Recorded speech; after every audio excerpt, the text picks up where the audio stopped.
Bener. Oh iya bener. Sampah masyarakatnya ya yang buang sampah sembarangan itu. Betul. Setuju. Gitu. Sibuk banget, banyak organisasi. Pacarannya kapan itu?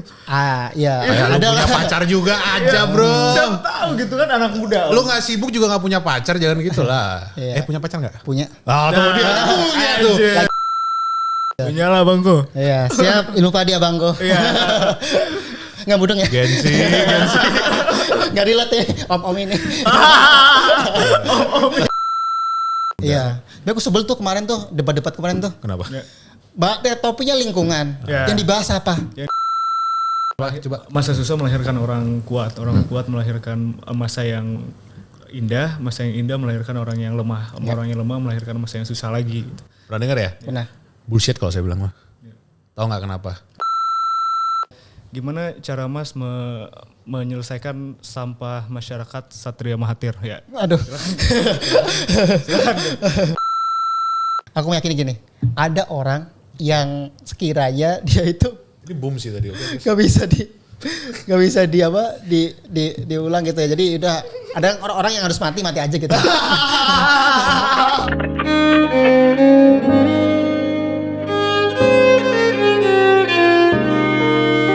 What's up awesome people, sekarang kita berjumpa lagi di serial yang berbeda dari Awesome Indonesia. Kali ini kita kedatangan satu orang yang saya pingin sekali bahas karena baru-baru ini saya punya satu masalah yang sangat-sangat mengganggu saya. Jadi kita akan langsung cerita sama Mas Dimas Dwi Pangestu. Selamat datang Mas, terima kasih sudah datang ke studio kami. Jadi gini, saya mau curhat dulu nih Mas. Oke, boleh. Rumah saya tuh deket sini. Jadi tapi nggak di dalamnya sini ya, jadi agak mundur lagi ke belakang lewat gang dulu tuh. Iya. Nah, pada saat melewati gang tersebut di sebelah kanan itu padahal gang kecil, mobil dua susah banget papasan gitu ya. Iya. Ada sampah banyak banget. Dan emang saya sering banget lihat orang naik motor ngayat gitu doang, buang. Bahkan saya ke Lembang yang maunya udara bersih ini segala macam, seger gitu. Iya. Begitu lewat jalan tengahnya, di tengah jalan, di samping, udah mau kayak anak-anak senja gitu tiba-tiba anjir sampah gitu kan. Ini kita mau bahas dan saya mau tanya karena saya sempat jujur kemarin itu mikir apa saya datengin RT-nya. Ini sebenarnya apa solusinya gitu. Bahkan saya sampai tanya ke istri gitu karena kita punya concern yang sama. Dari Bali, kita tinggal di Bali sudah lama dan kalau di Bali itu kan bahkan ada desa yang mengolah sampahnya sendiri kan, desa di Bangli Panglipuran sehingga menjadi kompos dan sebagainya gitu. Nah, saya sampai concern gitu. Ini gimana caranya? Yang harus dirubah apanya dulu nih? Apakah orang-orangnya atau memang fasilitasnya disediakan dulu fasilitasnya atau memang dari masyarakatnya? Kira-kira untuk Mas Dimas, apa yang harus dilakukan sebenarnya? Oke, sebelum kesana banyak jauh, kita harus paham dulu nih. Masalah sampah itu masalah kita bersama gitu. Bukan hanya tugas kayak petugas kebersihan, tugasnya dinas LH. Tapi itu dulu deh. Berpikirnya siapa yang bisa kita jaga sampah kita, ya pastinya akan semuanya berdampak ke semuanya kayak gitu. Betul.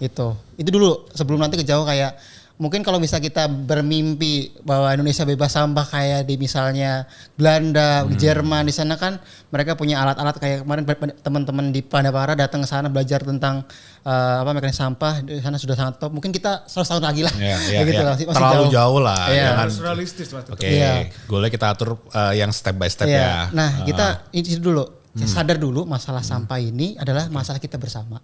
Itu dulu yang pertama. Berarti artinya orangnya dong. Orangnya dulu. Orangnya dikasih tahu pemahaman sadar dulu kayak gitu.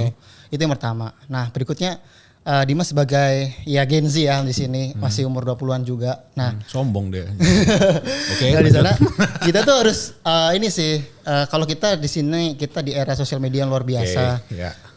Dimas di tahun ini belum lama Kak, kurang lebih bulan Juni kita buat namanya Trash Ranger Indonesia. Itu apa sorry? Trash Ranger Indonesia. Trash Ranger Indonesia. Trash ya, sampah ya. Berarti pasukan sampah Indonesia dong. Iya, bilang seperti itulah kurang lebih lah ya. Harusnya sih kata orang tuh pasukan bersih Indonesia karena yang tukang sampah sebenarnya adalah yang buang sampah sembarangan itu. Nah, iya. Itu harus bedain nih. Sebenarnya yang buang sampah itu adalah sampahnya sebenarnya. Bener. Oh iya bener. Sampah masyarakatnya ya yang buang sampah sembarangan itu. Betul. Setuju. Gitu. Nah, Trash Ranger Indonesia ini awalnya itu hanya sekitar 2 orang aja Kak. Tapi sekarang udah punya anggota belasan ribu, pemuda semuanya. Wah, luar biasa. Tersebar di 38 provinsi.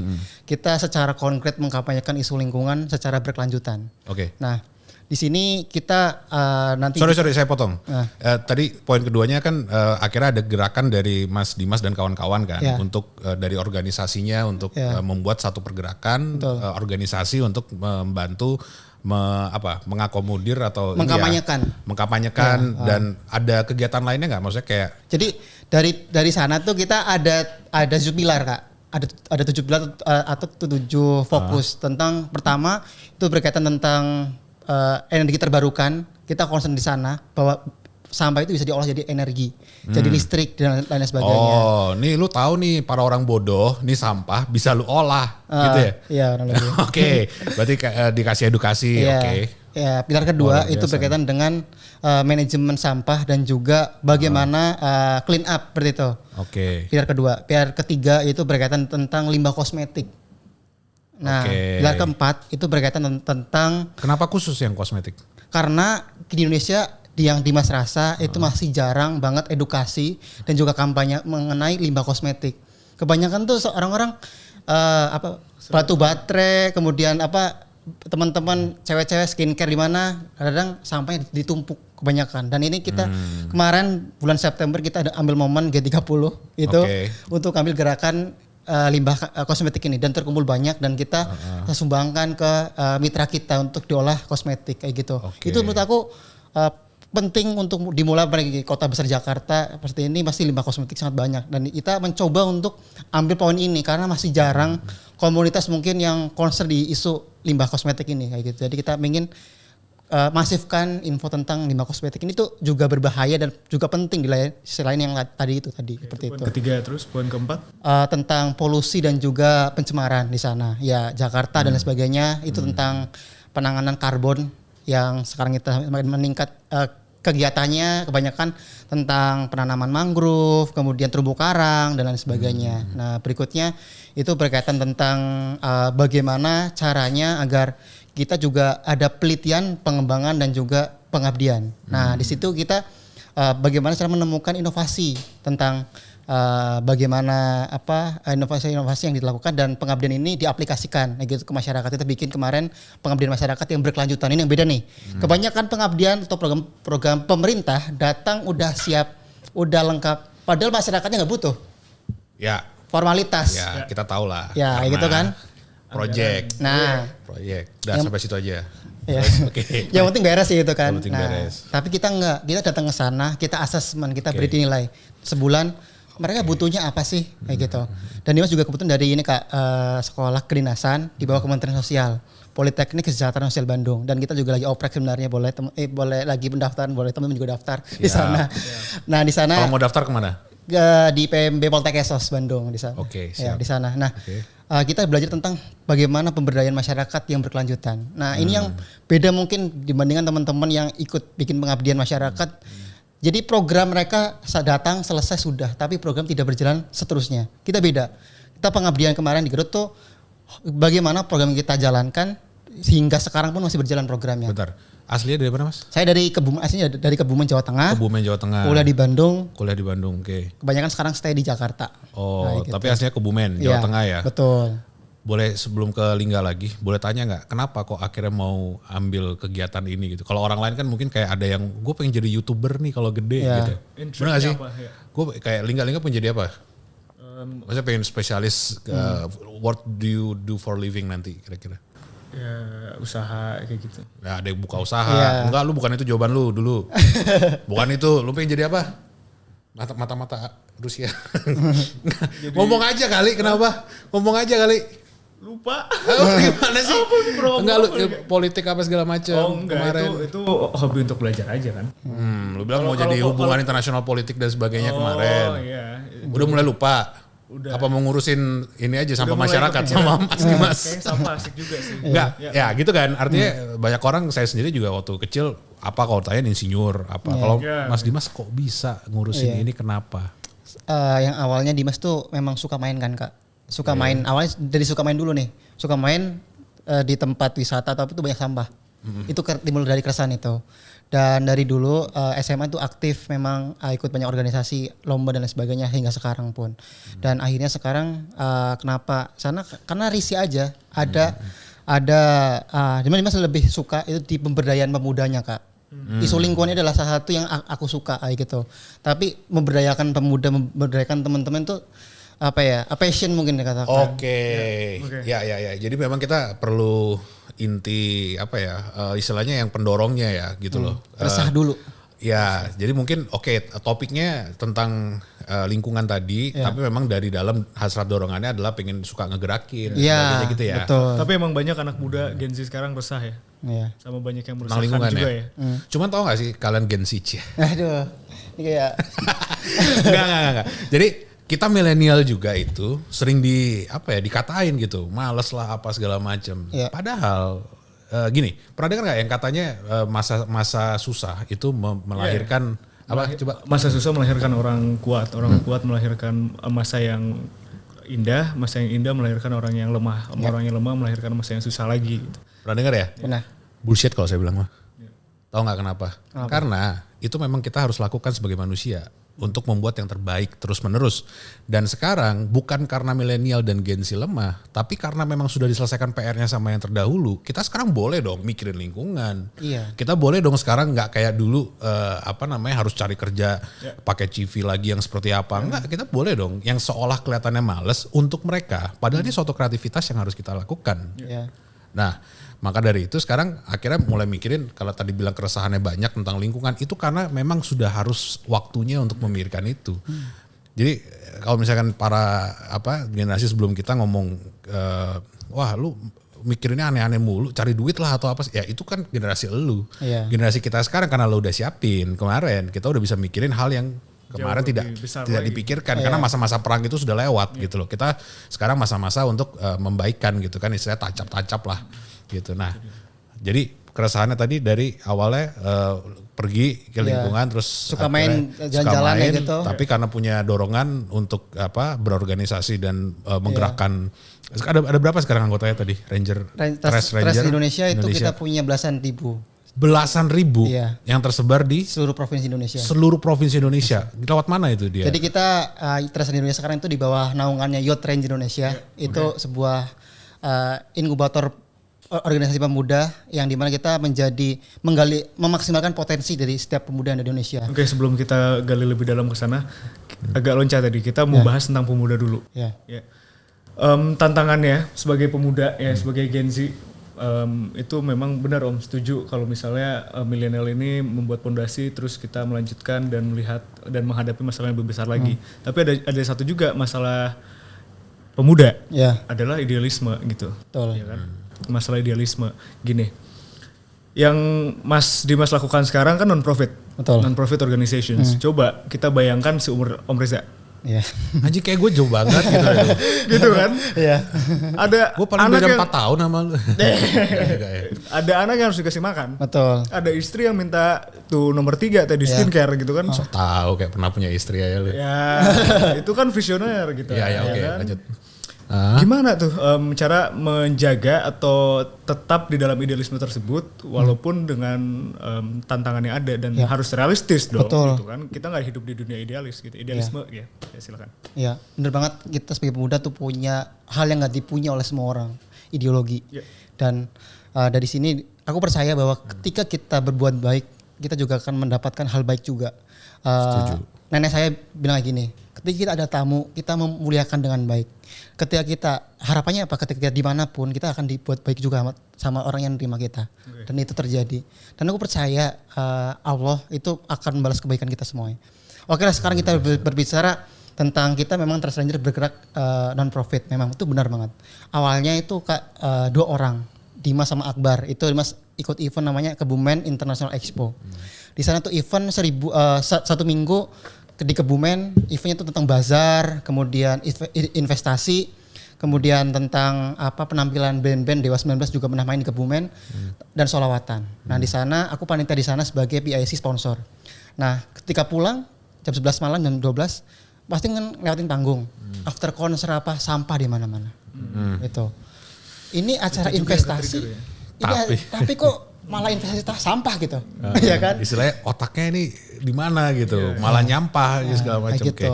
Itu dari situ. Terus akhirnya 2 orang itu tadi terus menyebar dan awalnya 2 orang, kemudian bikin konten viral di mana-mana. Nunggu viral dulu tuh.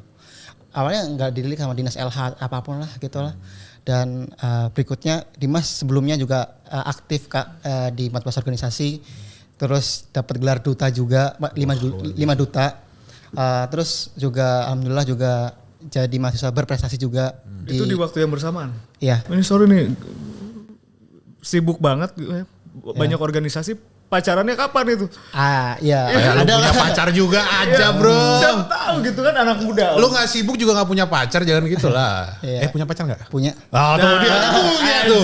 Udah sesibuk itu punya. Iya itu dia gitu kan. Aduh aku kita masih perlu belajar di sisi itu juga tuh aku gitu kan. Kita lagi sama-sama sibuk memataskan diri. Aja. Sama-sama belajar. Menyala bangko. Iya siap ilmu padi abangko. Iya. Nggak mudeng ya? Gensi. Nggak relate ya om ini. Ampun abangku. Gue udah di state itu ya. Yang ledekin sama anak-anak udah bisa ngomong ya gue. Soalnya gini bro. Dulu gue yang gitu loh.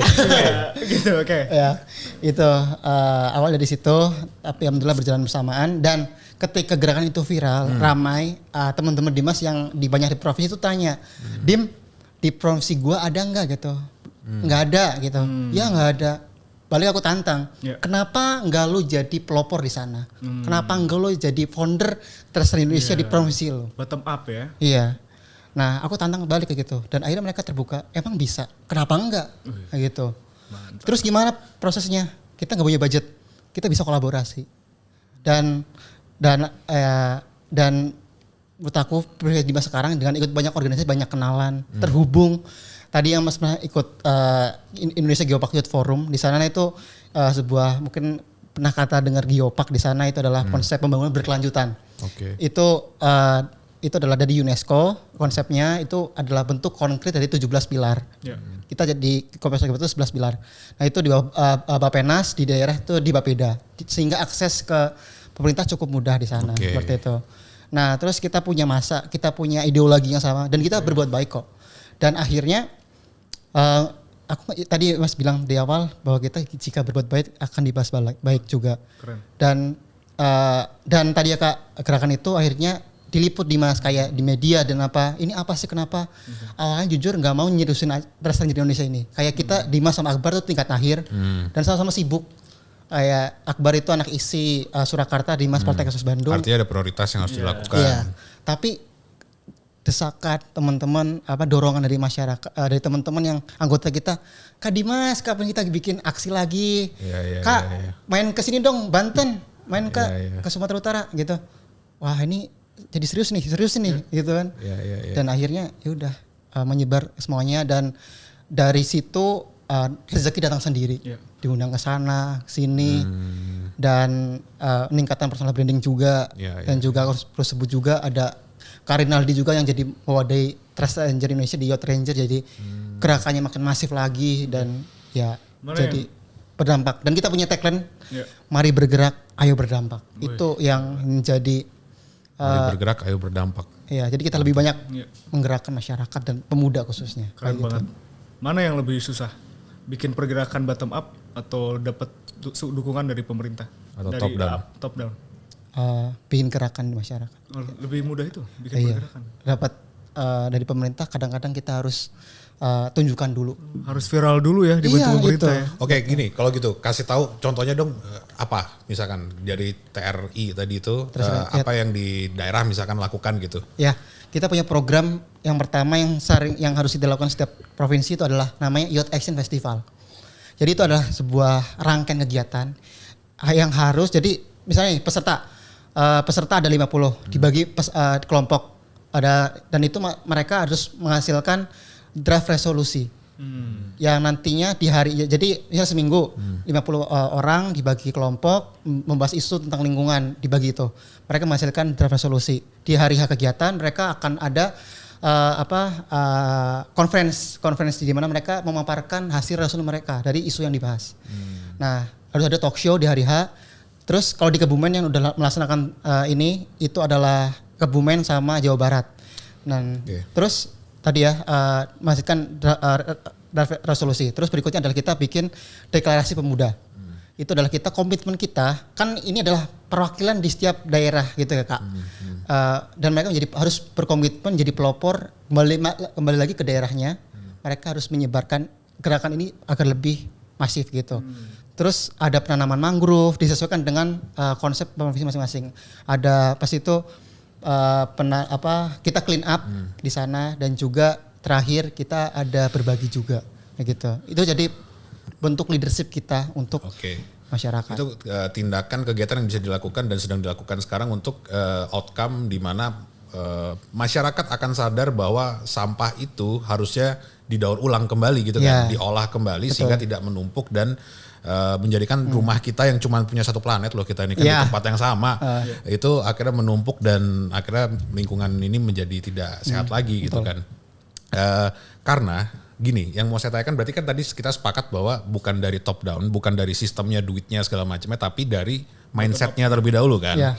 Kalau dari mindset itu kan pasti hubungannya sama budaya atau dari habit, kebiasaan yang diciptakan terus-menerus sehingga membentuk pola gitu kan.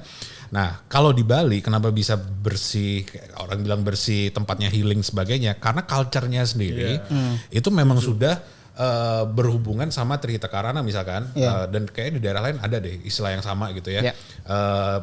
Hubungan antara manusia, Tuhan dan sekitar, dan itu bahkan dilakukan tidak hanya sekali-sekali tapi setiap hari. Bahkan satu hari itu ya kayak orang sholat misalnya 5 waktu. Ini setiap hari juga mereka lakukan. Misalkan mereka kalau mau sembayang, mereka harus ambil bunga. Dan itu mereka harus menyediakan pohon dong berarti gitu kan. Nah, hal semacam itu gitu misalkan. Nah, kalau dari TRI sendiri, ini kita masih masukin ke omongan tentang proyeknya TRI ya. Itu apa kira-kira yang bisa dilakukan selain tadi nanam mangrove karena menurut saya nanam mangrove nih, ada Cristiano Ronaldo datang nanam mangrove terus ya udah maksudnya. Tapi yang beda itu kita berkelanjutan tadi Kak. Jadi ada monitoring dan juga pendampingan. Itu yang nggak banyak dilakukan komunitas. Nggak cuma nanam keluar bebas pergi, enggak. Kita rawat mereka. Nah tadi kaitan dengan tadi tentang budaya, local wisdom. Nah kita berbicara tentang bagaimana agar kita tidak merubah budaya tersebut, tapi kita menyelami budayanya, kita kolaborasikan. Contohnya di Garut kita bikin pengabdian namanya Aredes, Aksi Ranger untuk Desa. Itu untuk pengabdian masyarakat kita, di mana kita Dimas di sana adalah bentuk praktikum komunitas. Itu dalam kampus Dimas adalah tentang bagaimana memodifikasi tingkah laku masyarakat yang awalnya buang sampah sembarangan, yang awalnya membakar sampah, kita ubah mindsetnya menjadi mereka mengolah sampahnya. Itu sendiri. Maksudnya, itu gimana maksudnya? Itu yang pertanyaan saya kan. Jadi ada kalau sakti banget kalau misalkan. Nah di kita itu memang perlu waktu yang paling utama itu, karena berubah tadi ya menyesuaikan habit dan itu butuh waktu. Dimas di kampus Dimas tuh belajar tentang modifikasi tingkah laku di sana. Ini yang mungkin nggak banyak ditahu ya teman-teman di sana. Di sana kita belajar tentang tahapan-tahapannya, prosesnya, tentang bagaimana mengubah tingkah laku yang akhirnya negatif dikatakan, kita sebutnya maladaptif menjadi adaptif di sana. Kita pertama harus tahu dulu nih budayanya bagi apa, terus kita ikutin. Nah di sana nilai religiusnya bagus. Gimana caranya kita bikin sosialisasi biar masuk ke masyarakat? Kita ikut pengajiannya dulu. Habis ikut pengajian, kita Bapak Ibu, kita Bapak Ibu percaya nggak sih kalau misalnya Bapak Ibu kalau buang sampah kemana? Apa deh jauh-jauh, depan rumah aja kayak gitu.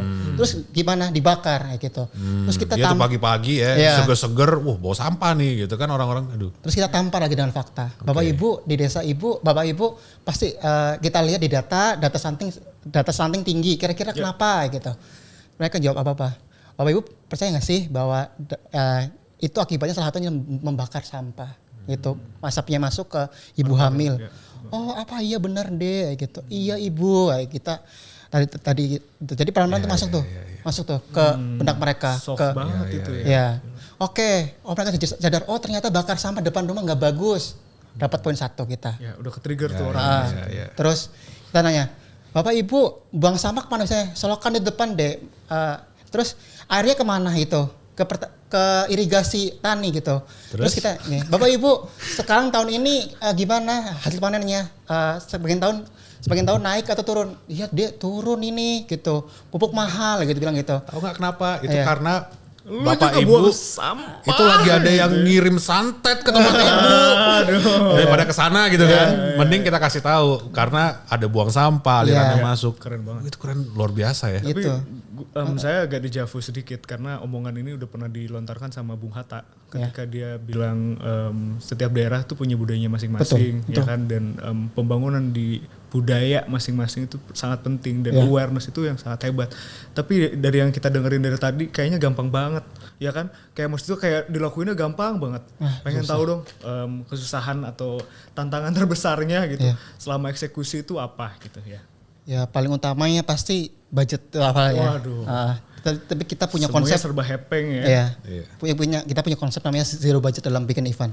Kayak gitu. Misalnya nih, kita bikin talk show, misalnya kita ngundang narasumber, ya kita better value misalnya. Teman-teman bisa promosikan tentang apa yang mereka punya, dan biasanya teman-teman aktivis lingkungan yang konsen di lingkungan tuh, kalau misalnya menyebarkan, kita teman-teman anggota kita setiap minggu tuh ada weekly mentoring. Oke. Nah itu gratis buat teman-teman siapapun, gratis buat teman-teman mau ngisi. Kita punya ribuan dan juga peserta, boleh teman-teman bisa ngisi juga di Trust Ranger Indonesia mentoring. Ya, di nih sana. mungkin nih ya. Nah boleh tentang marketing, gak harus tentang lingkungan, karena kita men-trigger kalau kita ingin jadi pelopor yang banyak lingkungan, kita nggak selain kita paham tentang bagaimana cara menangani lingkungan, kita paham juga tentang digital marketing, paham tentang penulisan dan lain sebagainya.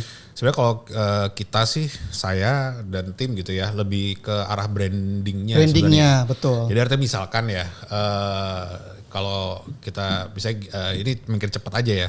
Di mana ada sampah, coba kita pasangin stiker di situ yang ada stiker TRI misalkan, dan itu jadi branding. Jadi orang akhirnya kayak, ini udah diperhatiin nih sama TRI nih, tempat ini. Hati-hati nih, entar lagi bakal bersih mungkin, atau bakal ada tindakan apa segala macam, bla bla bla segala macam. Kayak Mas Gibran parkir mobil. Oh iya. Mas Gibran parkir mobil tuh berarti parkir liar. Mau eksekusi tempat. Misalnya dia parkir di sekolah mana, itu berarti orangnya korupsi kayak gitu. Nah, ya jadi itu adalah satu apa ya, kalau kita bilang di psikologi itu anchor. Jadi anchor kepada pikiran manusia bahwa wah ini ternyata kita udah jadi sehingga ada jiwanya, bukan cuman sekedar ini. Kalau masalah masuk ke brandingnya itu ya gitu. Cuman luar biasa karena akhirnya masuk ke apa yang kita urusi ya di Motius Mastery dan Awesome Indonesia ini, bahwa ternyata memang pola pikir, habit dan karakter seseorang itu sangat-sangat perlu sekali. Maka dari itu kenapa buku-buku kesuksesan itu kebanyakan soal mindset. Kamu mau sukses, tapi ternyata begitu dibuka mindset semua isinya. Kamu pengen bersih, lingkunganmu pengen enak gitu kan, seger udaranya, aliran air ke sawahmu mau panennya bagus segala macam. Balik lagi ke mindset, pola pikir, cara berpikir dan akhirnya ke perilakunya gitu ya kira-kira ya. Nah tadi balik lagi ke pertanyaannya Lingga, kira-kira kesusahannya selama ini satu waktu, budget. Pada saat penyampaiannya tadi kan ada tantangan. Tantangannya apa? Kira-kira ada yang, lu siapa anak kecil gitu? Itu pasti terjadi. Kayak tentang masalah umur, kayak kita jadi dianggap remeh, kayak gitu. Itu pasti sering terjadi gitu. Tapi kita meyakini bahwa yang kita lakukan adalah perbuatan baik. Itu paling utama. Dari hati dulu sebenarnya. Dari niat baik pasti ada jalannya. They will find a way lah. Dan kita selalu sampaikan bahwa ketika kita ingin menggapai sesuatu, yang dimaksud sini adalah tentang kolaborasi dan juga kerjasama. Kayak kita sampai ke masyarakat, Bapak Ibu kita nggak bisa berdiri sendiri, mahasiswa nggak bisa sendiri, kita butuh bantuan Bapak Ibu. Kalau Bapak Ibu ingin lingkungannya bersih, lingkungannya bagus ataupun tujuan, ayo kita kerja bareng. Kalau nggak bisa saya nggak bisa. Itu dulu. Kalau masyarakatnya masih belum bisa, perlu waktu lagi pemahamannya. Ambil key personnya, jelaskan dengan baik. Memang perlu sabar kalau berhadapan dengan masyarakat. Tingkat pendidikan beda-beda dan lain sebagainya. Luar biasa, kata-kata itu luar biasa. Sama masyarakat memang harus sabar. Ya. Karena artinya perlu proses kan untuk merubah satu habit dan culture yang begitu lama terjadi gitu kan. Nggak mungkin setan ya. Kenapa? Memotong lingkaran setan. Nggak mungkin kita cuma tunjukin, lu Bu di Jepang nih godnya ada ikan koinya, lo nggak mau kayak gini, nggak bisa gitu kan. Tiba-tiba di Jepang deh gitu. This is Indonesia. Kita Javanis bukan Japanis gitu kan. Nggak mungkin bisa gitu. Jadi emang pelan-pelan berkelanjutan gitu ya. Betul. Nah, ada ininya nggak timeline targetnya gitu. Kira-kira dalam waktu 5 tahun atau dalam waktu 10 tahun bahwa kita akan mendapatkan sekian desa bersih atau sekian. Pernah ini nggak Dari direncanain nggak? kita itu untuk sekarang kita sedang open recruitment untuk leader dan juga co-leader Triathlon Indonesia di 38 provinsi. Masih tahapan itu. Untuk ke depan kita juga akan kontribusi baik secara lokal, internasional dan juga nasional juga gitu. Tentang kita udah punya kolaborator kalau di internasional kita bareng OECD, bareng UNESCO Youth Forum, bareng Greenpeace dan lain sebagainya seperti itu. Oh ya, udah ada koneksi ke sana ya? Udah. Karena kembali lagi Kak, ketika kita konsisten, kita mewajibkan untuk setiap provinsi itu bikin gerakan setiap bulan, wajib mereka. Entah itu bikin webinar kah, clean up. Intinya gerak dulu gitu. Dan akhirnya ajakan-ajakan masuk. Sedangkan jujur di internal Triathlon Indonesia itu sedang berbenah Kak. Kan kebanyakan pasti organisasi open recruitment apa yang paling pertama dilihat? CV. Kita enggak. Tapi kita lihat dulu keinginan ya. kalian punya apa? Kalian bikin event dulu. Gitu. Oke. Baru nanti kita lihat ini bagus buat leader apa naik gitu. Oke, masuk baru mereka oprek seperti itu. Itu dulu. Nah, terus tadi berikutnya ada tentang bagaimana untuk cara kita untuk membuat ini keberlanjutan Kak. Kayak gitu. Jadi fokus itu tadi target tadi itu kita juga mengikuti sama lah menggapai Indonesia Mas tahun 45 kayak gitu. Poin-poin yang udah ada kayak tentang isu lingkungan itu benar-benar harus aware dulu deh kayak gitu. Untuk target-target itu mengikuti seperti itu. Gitu. Tapi ada estafet kepemimpinan ada nggak ntar? Pasti ada. Kita menggodok tentang bagaimana sistem keberlanjutannya seperti itu. Berarti kalau misalnya pemimpin selanjutnya pengen perubahan gimana tuh? Aduh, berat ya. Kalau tentang itu ya bisa dilihat dulu gimana baiknya kayak gitu. Masa berubah aku udah baik. Udah gitu, baik iya. gitu ya. Gak ada duitnya gitu. Gak ada duitnya. Gak ada duitnya gitu. Ya kan ya kalau kita ngomongin dari awal duit ya untuk apa Untuk kita? apa gitu ya. Jadi pemimpinan tepat adalah pemimpin yang juga bisa mengerti pikiran anak muda gitu, semangat anak muda. Iya. Tapi aku sebel tuh kemarin tuh debat-debat kemarin tuh. Kenapa? Ya. Topiknya lingkungan. Ya. Yang dibahas apa? Yang dibahas Apa? pribadi ya, personal. Itu ngenyak sana ngenyak sini.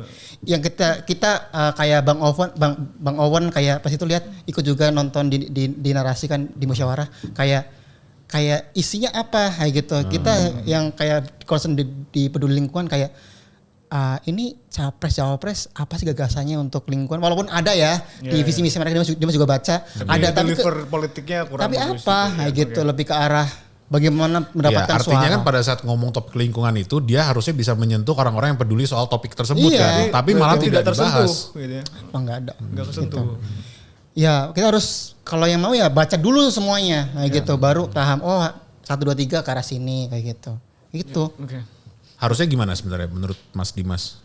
Yang Fokus. dibahas harusnya poinnya apa yang terpenting nih untuk dari pemerintah kita? Fokus apa gagasan para paslon ini ya gitu. Apa yang menjadi concern titik utamanya? Enggak malah saling menyerang, malah ya yang disebutnya kan adu gagasan bukan adu savage ya. Nah, itu adu ludah biar gitu ya. dipotong TikTok viral kayak gitu. Apa? Artinya tidak ada gagasan yang bisa kita eksekusi gitu pada saat debat tersebut gitu. Nggak kayak gini loh, aha momennya tuh nggak dapet Ya, ya. kayak gini, ketika after debat kayak gini. Oh, poin paslon 1 tentang lingkungan ini, poin-poin tentang isu lingkungan mau lakuin ini, 2 ini. Malah yang kita ingat apa? Jogetan kah, kemudian rugi dong. Apalagi terus gerakan-gerakan itu. Kan harusnya kepikirannya gini. Oh, gue pilih dia karena dia punya gagasan lingkungan tentang ini. Oh, bagus ini gitu. Ya kan kerasa nggak sih kayak gitu? Iya, kerasa. Benar. Kayak gitu. Ya, atau mungkin memang yang kayak Mas Dimas ini masih belum banyak di Indonesia sehingga tim kampanyenya mikirnya udahlah nggak usah pinter-pinter banget lah jelasinnya yang gampang keinget orang aja gitu kali ya. Makanya tugasnya Triathlon Indonesia untuk menyampaikan, menyebarkan, merubah habit-habitnya itu supaya bisa kita minimal tempat-tempat yang kayak Jakarta yang inilah yang sering datengin sama orang luar negeri yang katanya Indonesia indah gitu kan, mau ke Lembang apa itu biar peduli lingkungannya warga sekitar biar ada. Betul. Nah, terus kalau misalkan emang udah gabung nih, gini, saya dulu waktu lebih kecil daripada Mas Dimas, mau sombong dulu. Aduh, siap bos. Saya umur 14 tahun waktu itu. Dia kan 20 tahun kan. Ingat 6 waktu tahun itu, sebelum itu. Ini lagi mengingat-ingat muda biasa. Kasmaran, kangen sama muda. Terusin aja gak lu gak?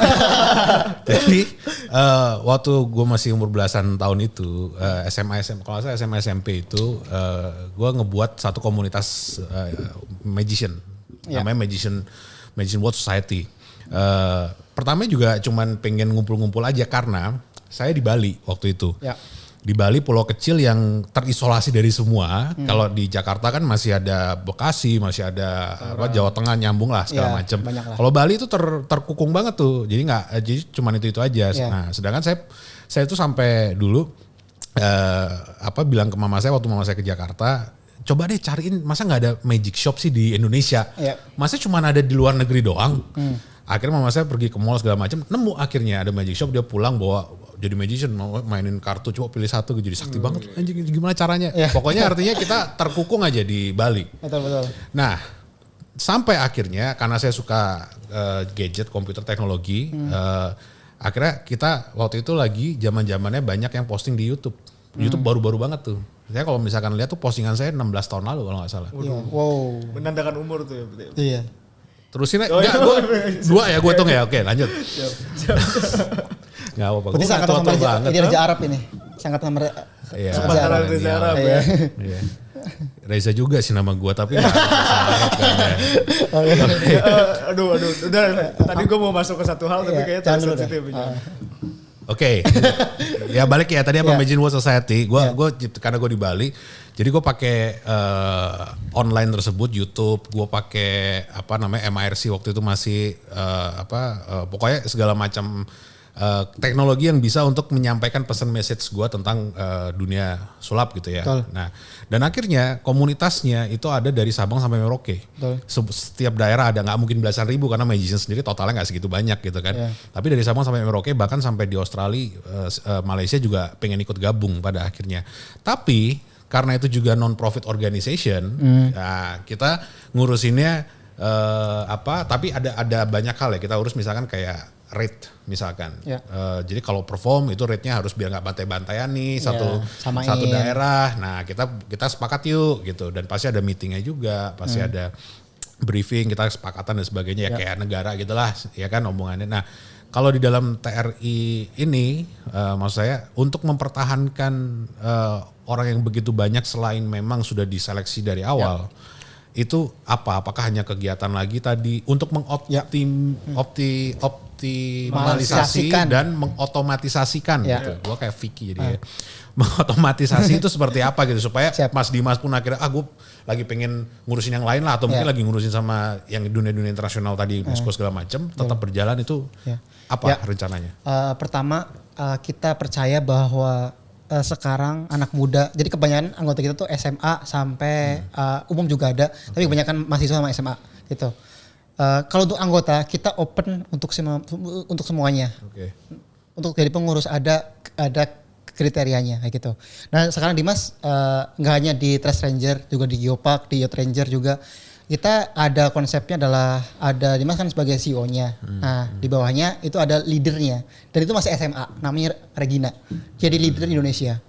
Wakilnya itu Jurnal namanya. Dia itu anak Undip semester 1 maba gitu. Kebanyakan yang jadi pengurusnya sekarang untuk saat ini adalah maba anak SMA. Dimana itu sangat mahal gitu ya. Nah, kita di sini selalu ini Kak, kita banyak untuk bertukar value kayak itu. Gimana agar anggota kita tetap aktif, tetap akrab. Kita bentuk kegiatan-kegiatan yang simple tapi yang selalu memberikan makna ke teman-teman. Misalnya nih, kita setiap minggu ada mentoring. Jadi teman-teman merasakan apa sih dampak masuk ke Trust Ranger kayak gitu. Dimana yang isi nggak kaleng-kaleng kayak gitu kan. Kayak Trust Ranger ini kan binaannya Yacht Ranger Indonesia. Kayak kita pernah kayak ketemu di mentoring Kaderis, kemudian professional trainer, kayak ketua IB, Asosiasi Inkubator Bisnis Indonesia, dan sebagainya, yang di luar pasti mereka nggak bisa mengakses itu. Nggak dapet itu. Dan mereka dapat gratis free. Mereka berhasil untuk tempat belajar. Itu yang pertama. Yang kedua, anak-anak ini kita berikan ruang untuk berproses. Karena buat aku Dimas, Trash Ranger bisa segede ini karena kita sebagai menjadi wadah yang fleksibel dan juga relevan dengan kondisi sekarang. Kita aturan simpel, yang penting kita gerak bareng. Ayo kita teman nih. Teman-teman itu butuh teman untuk mentor. Ada 3 hal nih teman-teman untuk bisa berproses dan bertumbuh. Pertama, teman-teman butuh partner. Kenapa? Ketika kita bingung, ada teman diskusi. Kedua, kita butuh mentor. Mentor ketika kita salah jalan, ada yang ngingetin. Yang ketiga, setelah teman-teman punya mentor dan partner, butuh inspirator. Untuk semangat belajar, semangat bertumbuh itu terus ada. Ketika udah punya 3 hal ini, aku yakin teman-teman bisa lakukan apapun yang teman-teman inginkan. Gak bakal kena mental illness. Itu ada juga yang diagnosis. Diagnosis ya. Itu. Tapi intensitas organisasinya ternyata agak levelnya lebih di atas daripada tadi ngomongin sampahnya gitu ya. Bener. Tapi itu yang diperlukan memang. Karena sampah itu cuma topik. Kalau misalkan sudah punya tadi untuk menjalankan satu organisasi dengan satu tujuan, ada proses di dalamnya itu, mau apapun bisa gitu. Betul. Kan. Sesuai dengan apa yang kita pelajari dari kelas Pak Reza juga, di mana mimpi pemimpin ya Om. Itu yang kemarin ya, podcast kemarin. Ini pemimpi dan N-nya niat, I-nya. Yang bener ulangin. Ayo, ulangi. Yang tadi kita kita lanjut lagi ke pertanyaan selanjutnya. Lupa kita. Ini kan jadi artinya berarti anggota belasan ribu itu juga akan dijadikan pemimpin kan di masing-masing daerah mereka sendiri. Betul, pelopor mereka harus. Betul, pelopor ya. Jadi kemarin kita lagi baru podcast sama satu orang yang luar biasa, managing director dari Pemimpin Indonesia. Jadi kita bahas di sana, pemimpin itu adalah pemimpi yang punya visi plus N. N-nya adalah niat gitu, N-I-A-T gitu ya. N-nya nyatakan, I-nya impian, A-nya agar, T-nya terwujud. Jadi punya visi, oke, bagus nih sekarang. Trash Ranger Indonesia punya visi, kita apa visinya? Membuat Indonesia bersih, kinclong, mengkilat. Kita mengkampanyekan isu lingkungan dan sampah secara berkelanjutan. Untuk udah itu dulu. Okay. Mengkampanyekan dulu agar nanti sadar dan lain sebagainya. Ini kampanye dulu yang konsisten dan berkelanjutan. Nah, ketika itu sudah terwujud, berarti di situ Trash Ranger Indonesia sudah menjadi pemimpin atas lingkungan yang ada di sekitar kita, dan itu sangat luar biasa sekali. Keren banget. Itu dia. Organisasinya punya ideologi yang kuat. Ini Lingga lihat seperti itu, dan kenapa tadi Lingga mention pemimpin. Dan gak muluk-muluk ya. Dan muluk-muluk. Itu artinya bisa di-achieve dengan mudah sebenarnya. Dan yang hebat adalah memang benar setiap orang tuh gak ada yang bisa ngatur. Bahkan Tuhan pun manusia ada juga yang gak bisa diatur Tuhan. Gitu. Banyak itu. Banyak gitu kan. Tapi manusia tuh cuma bisa diatur sama satu. Apa tuh? Uang. Mimpi. Ya, mimpi. Dengan mimpinya. Ngetes dia. Bukan berarti dia ngomongnya uang ya tadi. Ngetes lu, bener gak uang. Mimpi gitu. Iya. Kenapa karyawan melakukan apa yang dilakukan? Ya karena dengan dia lakukan hal tersebut, dia mendapatkan benefit dari kita dan bisa mendapatkan mimpinya gitu. Seperti itu ya. Kalau organisasi Mas Dimas ini dengan ideologi yang dibuat menciptakan kehidupan yang lebih bersih, kehidupan yang lebih sehat, dan itu keren banget. Karena kita meyakini bahwa lingkungan itu berdampak ke segalanya. Iya. Gitu. Tapi terakhir Mas dari saya. Tantangannya ini enggak Mas, dengan banyak itu saya mau tahu gimana cara Mas menyelesaikan masalah ini ya. Gimana cara Mas menyelesaikan sampah masyarakat Satria Mahathir ya? Aduh. Silakan. Itu kan sampah juga. Ya kan, gimana? Coba gimana? Gini, aku meyakini gini. Ada orang yang sekiranya dia itu ini boom sih tadi. Gak bisa diulang gitu ya. Jadi udah ada orang yang harus mati aja gitu. Jadi mau dirubah apapun tetap susah. Contohnya itu pendukung. Sorry, ini di bip ya. Keren banget. Kita tos dulu. Sorry Mas, ini langsung live streaming di YouTube sekarang. Ini gak bisa ditahan. Bom ini. Bom. Itu salah, jadi mati-mati aja lah gitu. Mati aja lah kau. Kadang-kadang ada tipe orang kayak gitu, tapi juga ada yang bisa dirubah pelan-pelan, sabar. Tapi kalau misalnya udah tembak aja itu kepala ya. ya kayak gitu lah lebih lah. Sip. Kita nggak bisa merubah semuanya, tapi kita bisa merubah diri kita sendiri. Hebat. Oke, jadi Mas Dimas, thank you banget. Yang bisa direkap sih gini ya, artinya kita pengen ngelihat lingkungan kita lebih produktif dengan kita menjaga lingkungan kita gitu kan ya. Dengan terima kasih, saya mewakili orang-orang yang nonton mungkin juga bilang terima kasih ke Trans Ranger Indonesia, ke Mas Dimas dan kawan-kawan, karena ternyata sekarang ada yang peduli akan lingkungan kita gitu ya, sehingga minimal menyadarkan kita, walaupun ternyata memang Trans Ranger Indonesia bukan berarti tukang sampah lu ya gitu betul. ya, bukan berarti lu buang sampah ada Trans Ranger kok, bukan itu gitu ya. Kita bukan tukang sampah berjalan. Betul. Jadi yang tukang sampah itu, yang tukang sampah yang sampah itu adalah kalian yang buang sampah sembarangan. Betul. Dan yang tukang bersih-bersih itu adalah orang-orang yang sudah cerdas, pinter, karena manusia itu jika sudah mempunyai kecerdasan, sudah bertumbuh, maka dia akan tahu untuk menjaga lingkungannya, dirinya sendiri dan sekitar gitu, untuk kehidupan lebih baik gitu ya. Nah, ujungnya saya pengen nanti ngelihat di jalan-jalan logonya Trans Ranger Indonesia ada di mana-mana. Thank you Mas Dimas atas waktunya. Terima kasih. Oke. Lingga, Awesome Indonesia. Luar biasa sekali, ini satu momen yang topik yang gue tunggu gitu. Nah, nanti boleh nggak kita nanti tagline bareng? Harus ada perkembangan lagi. Mas Riza udah sempat lihat belum yang di jalan-jalan tuh? Ada stiker-stiker ya Trans Ranger Indonesia. Oke, pada akhirnya awesome people, Trans Ranger Indonesia, mari bergerak, ayo berdampak, dan keep awesome. Terima kasih.